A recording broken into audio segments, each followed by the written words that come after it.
সেক্সের আদর্শ সময়সীমা, অনেকে এটা নিয়ে প্রশ্ন করে থাকেন। সেক্সের আদর্শ কোনো সময়সীমা আদৌ কি আছে?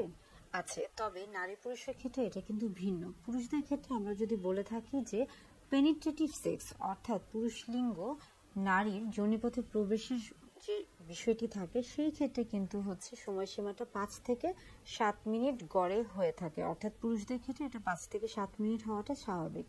এবং নারীদের ক্ষেত্রে আমরা যদি আসি, সেক্ষেত্রে আমরা বলে থাকি যে নারীদের ক্ষেত্রে ফোর প্লে এবং আউট প্লে এবং ইন্টারকোর্স, এই প্রত্যেকটা বিষয় মিলে সময়টা নির্ভর করে থাকে। এবং সেটা কিন্তু দেখা যায় যে 15 থেকে 20 মিনিট পর্যন্ত হতে পারে, এবং এটা খুবই স্বাভাবিক। অর্থাৎ আমরা যখন সেক্সের বিষয়টা বলছি বা সময়সীমাটা বলছি, সেই ক্ষেত্রে পুরুষদের যে পেনিট্রেটিভ সেক্স সেটা কিন্তু কম সময় নিয়ে হয়ে থাকে, 5 থেকে 7 মিনিট, এবং নারীদের ক্ষেত্রে সেটা কিন্তু বেশি, অর্থাৎ 15 থেকে 20 মিনিট, এবং অনেকের ক্ষেত্রে কিন্তু এই সময়টা পরিবর্তন হতে পারে।